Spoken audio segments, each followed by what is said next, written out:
అందరికీ నమస్కారం అండి. ఇప్పుడే అందిన వార్త, తెలంగాణ రాష్ట్రంలో ఉన్నటువంటి ఆసరా పెన్షన్ లబ్ధాలకు సంబంధించి ప్రభుత్వం నుంచి ఒక గుడ్ న్యూస్ చెప్పడం జరిగిందనమాట. సో ఆ వివరాలు ఏంటనేది కూడా వీడియోలో తెలుసుకునేటువంటి ప్రయత్నం చేద్దాం. ఈరోజు ఉన్నటువంటి టాప్ 5 ముఖ్య అప్డేట్స్ అంశాల గురించి తెలుసుకుందామండి. తేదీ చూసుకున్నట్లయితే డిసెంబర్ 16వ తారీఖు అండి. ఆ వివరాలు అనేది చివరి వరకు చూడడానికి అర్థమవుతుంది. మరోసారి ఛానల్ వస్తే వీడియో కింద నల్ల కలర్ సబ్స్క్రైబ్ బటన్ అయితే ఉంటుందన్నమాట. దానిపైన నొక్కండి, సబ్స్క్రైబ్ అవుతారు. Bell button all notification activate చేసుకోండి. చూసిన ప్రతి ఒక్కరు కూడా ఈ విధంగా లైక్ బటన్ అయితే ఉంటుంది, వెంటనే లైక్ చేయండి, మిత్రులందరికీ వీడియో షేర్ చేసే ప్రయత్నం చేయండి. ఇక వీడియోలోకి అయితే వెళ్ళిపోదామండి.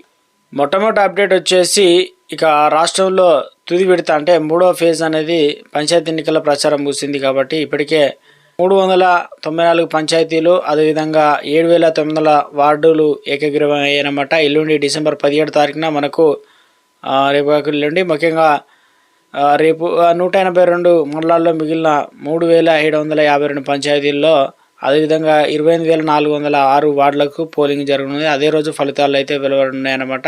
సో ఈ రకంగా అయితే ఇక ఇందుకు సంబంధించి చూసుకున్నట్లయితే ఇప్పటికే 2వ విడత పంచాయతీ ఎలక్షన్ సంబంధించి కంప్లీట్ కావడం జరిగింది కదా. తాజాగా వచ్చేసి 2వ విడత, మొదటి విడత సంబంధించి ఏ పార్టీకి ఎన్ని సీట్లు వచ్చాయనేది చూద్దామండి.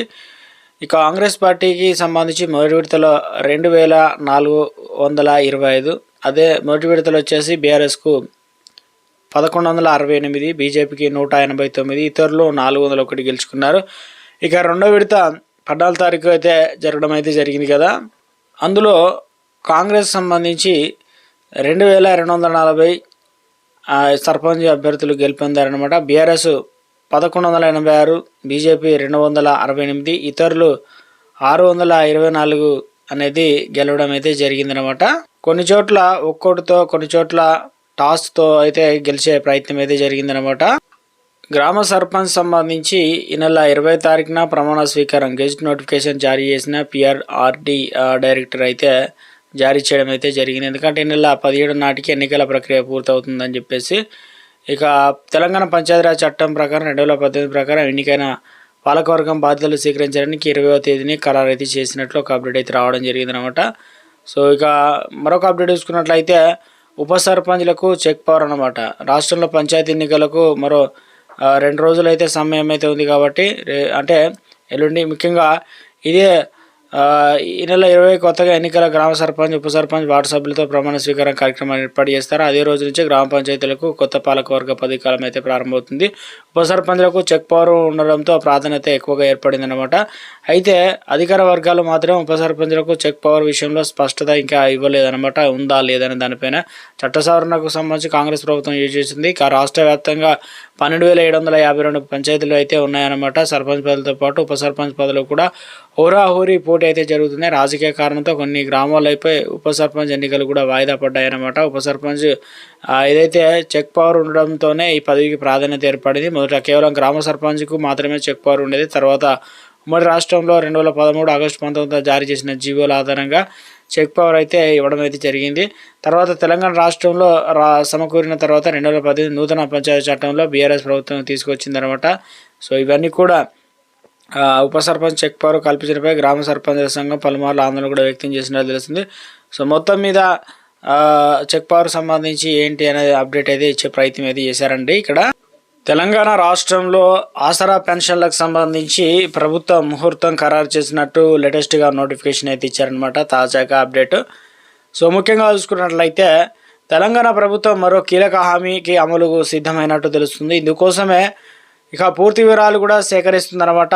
ఏంటనేది ఇప్పటికే నిధుల కొరత వల్ల ఉన్నటువంటి తెలంగాణ సర్కారు ఆర్థిక వనరులు సమీకరణ పైన కసరత్తు చేస్తుందన్నమాట. సో ఇక ఎన్నికల సమయంలో ఇచ్చిన హామీలు అమలు చేసేందుకు దాదాపు ఒక నిర్ణయం వచ్చినట్టు తెలుస్తుంది.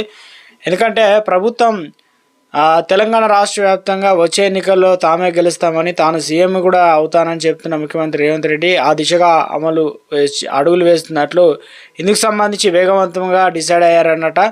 అందులో భాగంగా మరికొన్ని ఎన్నికలు ఏదైతే హామీలో అమలుపై నిర్ణయం తీసుకునేందుకు అడుగులు వేస్తున్నారు. తెలంగాణ ప్రభుత్వం మరో కీలక దిశగా అడుగులైతే వేస్తున్నారన్నమాట. అధికారంలో వచ్చిన రేవంత్ ప్రభుత్వం 2 ఏళ్లు పూర్తి చేసుకుంది. దీంతో పెండింగ్ హామీలు అమలుపైన ప్రతిపక్ష పార్టీలు అయితే ఇలా విమర్శలు కూడా చేస్తూ ఉన్నారన్నమాట. సో ప్రభుత్వం అధికారంలోకి వచ్చి 18 డిసెంబర్ 7వ తేదీన ప్రమాణ స్వీకారం చేసి 9వ తేదీ నుంచి ఆ మహిళలకు ఫ్రీ బస్ అనేది కల్పించడం వల్ల ఆ మహిళలకు వరలక్ష్మి పథకం అయితే గుడ్ న్యూస్ చెప్పారు. తర్వాత విజయవంతంగా నడుస్తుంది. 200 యూనిట్ల వరకు ఫ్రీ కరెంట్ అనేది అందజేస్తున్నారు తెలంగాణ రాష్ట్ర వ్యాప్తంగా.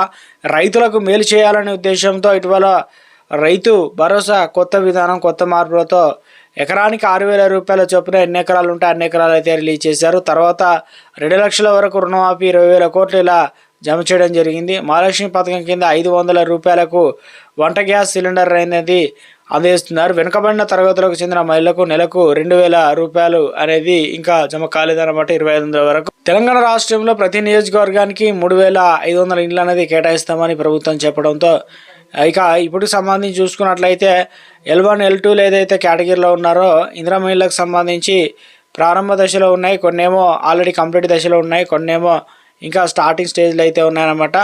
ఇలా రాష్ట్ర వ్యాప్తంగా చూసుకున్నట్లయితే 4 లక్షల ఇళ్ళ వరకు అయితే ఉన్నాయి. ఇప్పుడు తెలంగాణ రాష్ట్ర వ్యాప్తంగా ఆల్రెడీ ప్రతి సోమవారం కూడా నిధులు అనేది జమ అవుతున్నాయి అన్నమాట.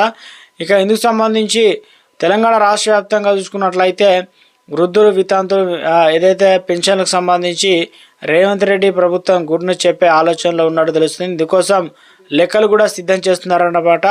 హామీలు అమలు చేయడం ద్వారా ఖజానాపై ఎంత భారం పడుతుంది, నెలకు ఎంత ఖర్చు అవుతుంది అనే వివరాలు ముఖ్యమంత్రి కార్యాలయం అధికారులు అయితే సేకరించినట్లయితే తెలుస్తుందన్నమాట.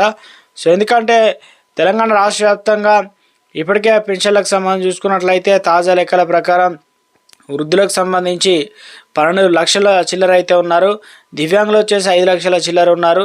ఇక వితాంతులు వచ్చేసి దాదాపు 1,20,000 వరకు అయితే ఉన్నారు. నేత కార్మికులు 36,000, కలుగీత కార్మికులు ఇక గీత కార్మికులు 62,000, కార్మికులు వచ్చేసి 4 లక్షల మంది, ఒంటరి మహిళలు వచ్చేసి 1 లక్ష మంది, HIV రోగులు వచ్చేసి 32,000 మంది, కళాకారులు ఇక 30,000 మంది. వీరందరికీ పింఛన్ మొత్తాన్ని పెంచాల్సి అయితే ఉందన్నమాట. అంటే దాదాపుగా 40 లక్షల మందికి పైగా పింఛన్ అనేది పెంచాల్సి అయితే ఉంటుందన్నమాట. సో ఇందుకు సంబంధించి చూసుకున్నట్లయితే ప్రస్తుతం వీరికి 2,016 రూపాయలు అయితే అందిస్తున్నారన్నమాట. ఇందులో ప్రధానంగా చూసుకున్నట్లయితే ఎవరెవరికి ముందుగా ఇవ్వబోతున్నారంటే వృద్ధులు వితంతుల పెన్షన్లు అనేది పెంపుదల చేయాలని రేవంత్ రెడ్డి సర్కారు భావిస్తున్నట్లు. ఎప్పుడు పెంచబోతున్నారు ఏంటంటే తెలంగాణ రాష్ట్ర వ్యాప్తంగా స్థానిక సంస్థలు ఎలక్షన్లు అయిపోయిన తర్వాత పెంపు అనేది మొదట వృద్ధులకు వితంతులకు 2,016 రూపాయలు కాస్త 4,016 రూపాయలు అనేది ఇవ్వబోతున్నట్లు ఒక అప్డేట్ అయితే వస్తున్నాయి. ఇందుకు సంబంధించి లెక్కలు కూడా తీస్తున్నారన్నమాట.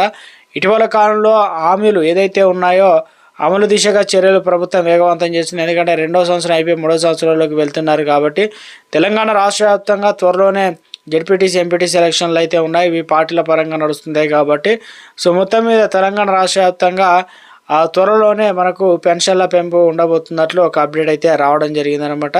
సో ఇందులో గుడ్ న్యూస్ చెప్పే ప్రయత్నం అయితే చేయడం అయితే చాలామంది ఎదురు చూస్తున్నట్లుగానే పెన్షన్ల పెంపు అనేది చాలా లేట్ అయిందని, ఇప్పటికైనా పెంపు అనేది చేయాలని చెప్పేసి ఆసరా పెన్షన్లు అయితే లబ్ధిదారు కోరుతున్నారు. సో ప్రభుత్వం ఎట్టకేలకు గుడ్ న్యూస్ చెప్పే ప్రయత్నం అయితే చేసినట్లు అప్డేట్స్ అయితే అందుతున్నాయి అన్నమాట. సో ఇది ప్రస్తుతం ఏదైతే తెలంగాణ రాష్ట్ర వ్యాప్తంగా ఆసరా పెన్షన్లకు సంబంధించి ఒక గుడ్ న్యూస్ అయితే రావడం అయితే జరిగింది.